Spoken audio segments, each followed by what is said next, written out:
Today we're going to be taking a look at the Mega Construx Kong, and I'll also be attempting to fix a few of his flaws by making some modifications.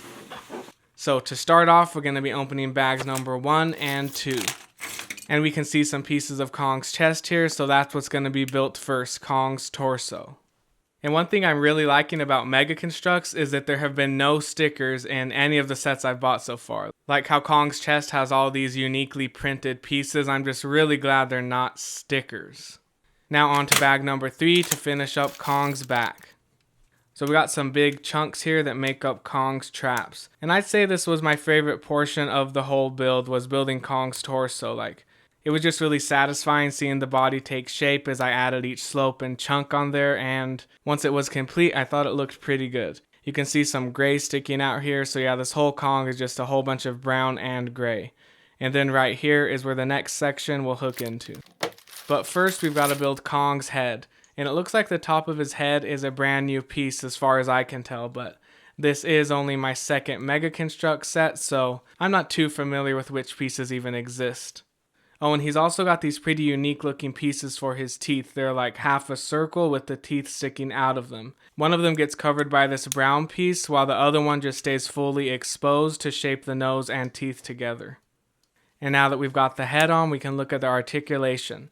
So it could go all the way back like this. You could have Kong looking straight up into the sky, and it could go down this much. But even with it all the way down like this, Kong is still sort of looking up, which I know is a complaint a lot of people had about the Godzilla, how his neck is so stuck like that, looking straight up. The Kong is sort of looking up also, but not quite as much as Godzilla.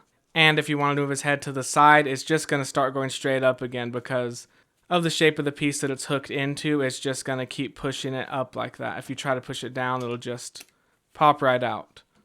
Then at the end of bag 4, we have this final chunk to complete Kong's torso and add some ball joints for the legs.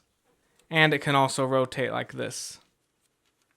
Now moving on to bags 5 and 6, we have Kong's right arm. And there's lots of yellow in this bag, which of course is for his glove. You can see it's got a lot of little designs on it, but no little numbers and letters like the actual glove should have, you know? And then for some reason they use this red piece here, which I think it'd look a lot better if that was yellow also, but it's red. And yeah, all his fingers can move individually, just down like that. Then you can put them up that much. And then he's got his thumb over here. That's just pretty static, though you can sort of rotate it like that. And this piece does fall off sort of easily if you touch it the right way because it's just hooked on like this. Next up, we've got bags number 7 and 8, which make up Kong's left arm. There's no glove on this arm, so it's just made up of lots of brown slopes, and then the hand is a bit different. So he's got these big gray fingers on this hand, and they could go down this much and up this much. And the thumb on this hand isn't really prone to popping off like the other one is because it's connected in a different way, so if you can push up on it like that, it'll just rotate the hand.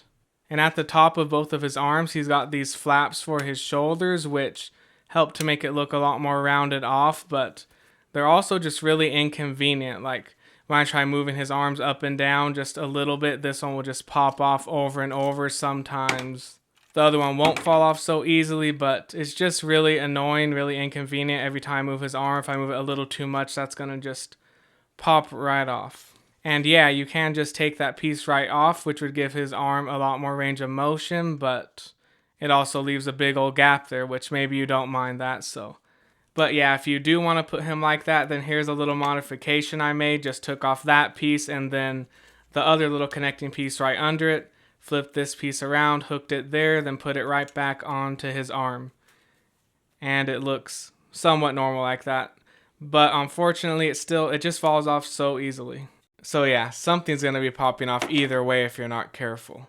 Then right here, they can go up this much before getting stopped by his huge bulging muscles, and they can go back this far, which seems like pretty natural movement for the most part. And then at his hands, this one can go not too far up at all because it's stopped by that slope. They can go a little bit further down, then pretty good range of motion, I'd say, from side to side. And then of course you could rotate it like this, but can go much further down like that. And same thing at this portion of the arm. It could go up, get stopped by the muscle, and then you could rotate it like this if you want to like have it going inwards like that. You can see it can go like that. So just kind of rotate it however you want, mess around. You could get them into some different poses like that. And you can get some movement out of the beast glove hand, but it's bulkier than the regular hand, so the range of motion is more limited in the beast glove hand. And now we're on to bags number 9 and 10, which are Kong's legs. And just like Godzilla, they're made up of 3 sections. We've got the 2 big chunks right here, and then Kong's foot, which has movable toes, which I thought would be helpful to get him into some walking poses. But when I try to pose him, even taking just a simple step, he just kind of falls over. Even if I have the foot flat or the toes kind of bent, he'll just kind of fall over because the little ball joint that connects his foot just isn't strong enough for his whole body, so it kind of just tilts and tips over. He can stand fine just straight up, but trying to pose him taking a step is just a pain. Though it can probably work sometimes with enough trial and error. And in the instructions, they have some pictures of him posed more gorilla-like, like on all fours. And that type of pose does make more sense with the articulation of the head, like he could be looking side to side like this since his head's looking straight up. When he's down on all fours, it kind of works better for the head like this. Now back to the leg articulation, and they could go forward this much, which looks natural. I mean, a knee doesn't really bend further than that.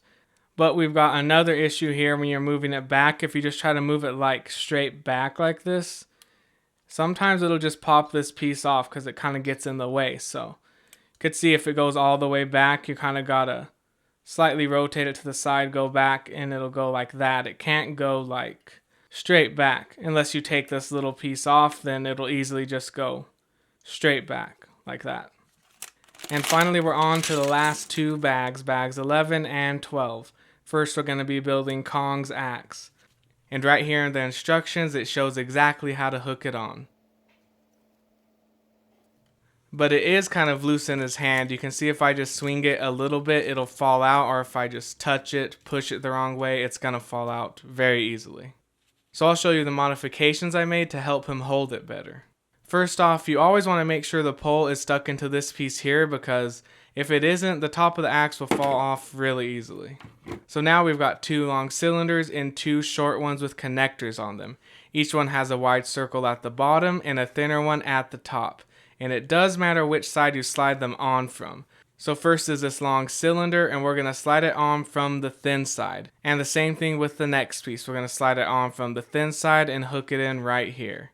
For the next piece, we're going to slide it on from the wide side until it hits the other piece here.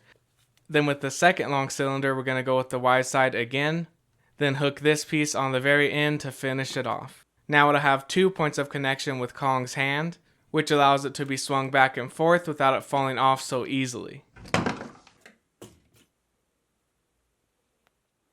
And now for Kong's waterfall.